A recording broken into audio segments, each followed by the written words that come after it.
Rogério, eu li Bart Ehrman, 3 livros dele, contando um pouco da sua história como seminarista, que descobriu que a Bíblia foi alterada várias vezes ao longo dos primeiros séculos, principalmente.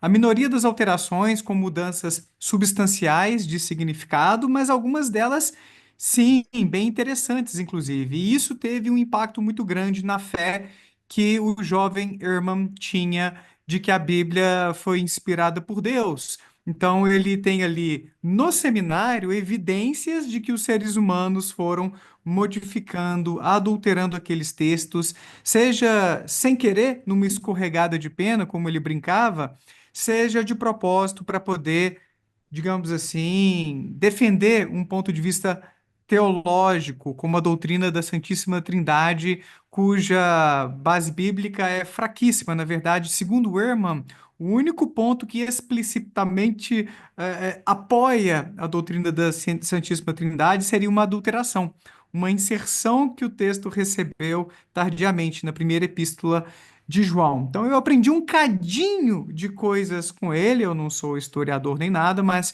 eu acho fantástico o estudo que vocês fazem. Mas a minha pergunta é sobre a Bíblia hebraica, que é a sua especialidade. Existe esse problema ali também? Ou seja, essas alterações textuais, vocês conseguem acesso a manuscritos muito antigos para compará-los com manuscritos mais recentes e ver se algumas coisas foram sendo mudadas? Enfim, tem coisa nessa direção também sobre a Bíblia hebraica, sobre o Antigo Testamento? Então, Daniel, temos sim. Nós temos vamos colocar assim, uma disciplina para fazer esses estudos, que é, inclusive o Bart Ehrman, especialista, que é a crítica textual, né? Então, você tem a crítica textual do Novo e do Antigo, da Bíblia hebraica. E a gente sabe, Daniel, assim, estudando a Bíblia hebraica, que todos, assim, a maioria dos textos, vamos colocar assim, tem acréscimos, né? Então, você pega os textos proféticos, tem acréscimos, você sabe que tem ali mãos de escribas posteriores, isso aí, numa análise de uma perspectiva crítica, a gente já sabe, né? Há muito tempo, desde os primeiros estudos críticos do século XIX, século XX, né, agora século XXI, a gente sabe que você tem acréscimos na maioria dos textos da Bíblia hebraica. Né, mãos posteriores de escribas, corrigindo alguma coisa, né, colocando sua mão para explicar outra coisa, né, e assim por diante. Em todas as partes, desde dos livros proféticos.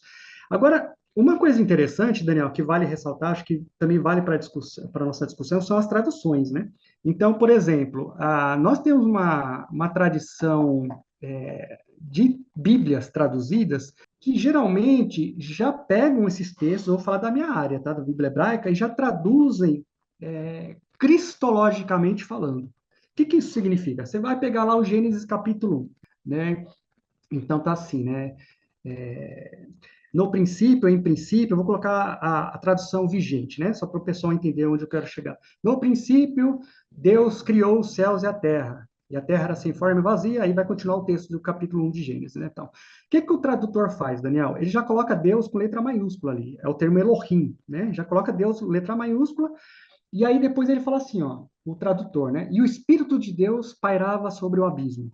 Isso no Gênesis capítulo 1. E ele coloca Espírito com letra maiúscula. Por quê? Porque o tradutor está partindo do pressuposto que é o Espírito Santo já. Aí é outra coisa que é um anacronismo que eu falo assim, gente, e eu falando para os meus alunos, gente, não existe essa concepção de Espírito Santo no mundo semita, no mundo do Antigo Israel. Mesmo que você creia, não tem.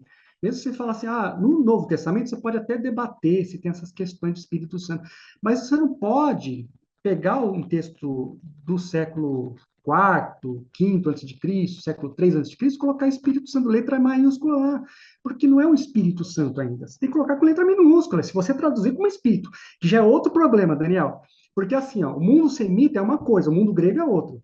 Espírito é para o mundo grego, o mundo semita é um mundo concreto. Então, você não tem alma, por exemplo, que é o pneuma do grego, né? Você tem nefesh, que é a garganta, né? Onde você respira para o semita.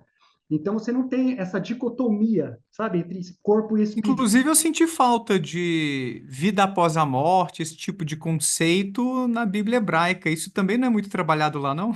Não existe esse conceito. Não existe. Lá, na Bíblia hebraica, você morreu, vai para o Sheol. É o mundo dos mortos. Lá não tem o julgamento, Daniel. Você tem isso já a partir de textos gregos. Por exemplo, se você pegar na Bíblia Católica o livro de Sabedoria, que é um livro grego, né? Escrito entre os séculos II e século I antes de Cristo. É um texto escrito em grego e já é um texto que já bebe de uma interação cultural com o helenismo. Então, nos primeiros capítulos desse livro chamado Sabedoria, que só tem nas Bíblias católicas, não tem nas Bíblias protestantes, você tem lá julgamento dos bons, julgamento dos maus, você já tem uma outra concepção. Nos textos do antigo Israel e Judá, você não tem essa concepção de vida após a morte. Morreu, acabou. Seja você, de repente, o Saul, ou seja o Davi. Morreu, vai para o mesmo lugar, o Sheol, o mundo dos mortos. Somente, Daniel, para brincar com você, num livro que leva seu nome, no último capítulo. Você tem lá, olha, Daniel, eu estou parafraseando, tá? Persiste, porque acho que capítulo 12 do livro de Daniel, persiste que no final você terá lá uma recompensa, alguma coisa, que ali já tem uma conotação de algo que vai além, né? Por quê, Daniel? Porque é um desenvolvimento do profetismo. O que o profetismo fazia? Ele fazia o seguinte: olha, vocês têm que voltar para a divindade, porque senão a divindade vai te castigar. Mas era algo no mundo empírico, né? No empirismo, no mundo terreno, tal. O profeta criticava: volta para Javé, senão Javé vai te castigar. Volta para Yavé, porque senão Yavé vai trazer as piores castigos. Mas era no mundo empírico. Essa mensagem foi se desenvolvendo. Por quê?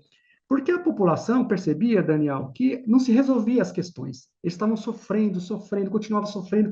Os impérios, o Império Persa, o Império lá de Alexandre o Grande com seus generais, depois chegava em Jerusalém, destruía tudo. A teologia, ela também é contextualizada, né? Então você tem que a teologia é uma resposta, igual a teologia latino-americana, a teologia da libertação, né? Ela surge no momento de opressão da América Latina, por essas ditaduras que tivemos no Chile, né, aqui no Brasil. Então, a teologia da libertação, ela veio como resposta a essas questões do pobre, né, o pobre sofredor, o pobre que está sendo deixado de lado. É a mesma coisa lá atrás. Então, essas visões teológicas de que, na verdade, Deus não ia agora julgar os injustos no mundo terreno, mas no mundo posterior foi se desenvolvendo. E aí nasce o pensamento apocalíptico. Então, é como se o pensamento semita ele mudasse o paradigma de algo mais terreno, né, de um julgamento da divindade no mundo concreto, no mundo terreno, dizendo, ó, volta para a divindade, porque assim Deus vai te ajudar e você vai, né, se dar bem na sua vida cotidiana. Se você continuar no seu pecado, Deus vai te castigar, vai mandar lá um líder de um império estrangeiro e vai te castigar, né? Isso foi se desenvolvendo até chegar no pensamento apocalíptico. Não, aí é como se o apocalíptico dissesse o seguinte: não, gente, o castigo e as bem-aventuranças de Deus não é aqui, é no mundo além. Claro que isso tem interação com os persas, depois com os gregos, que eles tinham já esse pensamento, né?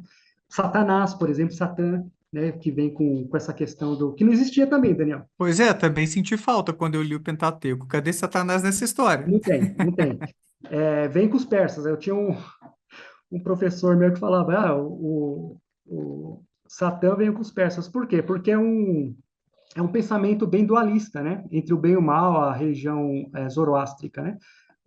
Em que nós temos uma divindade boa, a Ahura Mazda, nós temos um personagem mau, que é o Ahriman, se não me falha a memória, não, Angra Mainyu, né? Então, isso aí, nessa relação desses judaítas com os persas, também houve transformações em algumas visões que eles trouxeram para a sua própria visão religiosa, né? E aí, entre essas questões de que o mundo é dividido entre o bem e o mal, então o mal não pode vir de uma divindade totalmente boa, então o mal vem de um outro personagem, esse personagem é um personagem que já estava na corte celestial, chamado Satã, que é o termo hebraico que significa acusador. Nós temos também mensageiros que se tornam anjos. Então, tudo é um desenvolvimento a partir dessas interações culturais, com os persas, com os gregos, essa questão de vida após a morte, do Sheol se transformar aos poucos no Hades, né, aquele lugar de punição, que os maus vão sofrer, né? Isso também é um desenvolvimento posterior. O céu, né? Que o indivíduo vai viver as bem-aventuranças com a divindade. Então, tudo isso é posterior. Então, se você não tiver uma linha uma visão linear, Daniel, dessas questões, a partir dessa biblioteca que nós estamos falando, que é a Bíblia é uma biblioteca, né? O próprio conceito biblos significa biblioteca, não é um livro, a gente tem como um livro só, né? Mas não, ela é um conjunto de livros, e cada livro desse é uma complexidade em si, né? Então, você tem, dentro desses textos, visões distintas.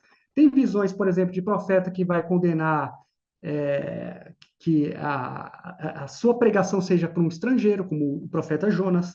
Ele vai criticar, ele fala assim: não, eu vou falar para os assírios que nos maltrataram, que nos oprimiram, mas tem outros profetas que não. Que vão lá, você vai ler esses profetas e falam, não, nós queremos os gentios, as outras nações com a gente, que vai inclusive fazer o seu sacrifício no Templo de Jerusalém, com partes do livro de Isaías, por exemplo, né?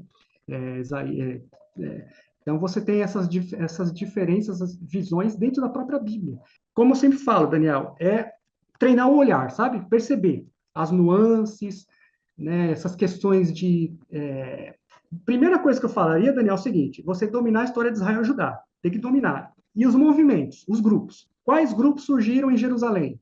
Quais grupos surgiram em Israel Norte? Até quando Israel Norte ficou politicamente um Estado independente? Depois Judá, Jerusalém, até quando? Né? E aí você tem uma visão panorâmica, que aí você pode analisar esses textos de uma forma mais, com uma ênfase na cronologia, nas questões dos grupos, aí você consegue entender melhor esses textos. E aí, bom ou não, aqui é o Daniel Gontijo, espero que você tenha curtido esse corte. Clica aqui para ver a live completa lá no meu canal principal e para ver mais vídeos nessa pegada, não deixa de se inscrever por lá e por aqui também. Um abraço, tchau!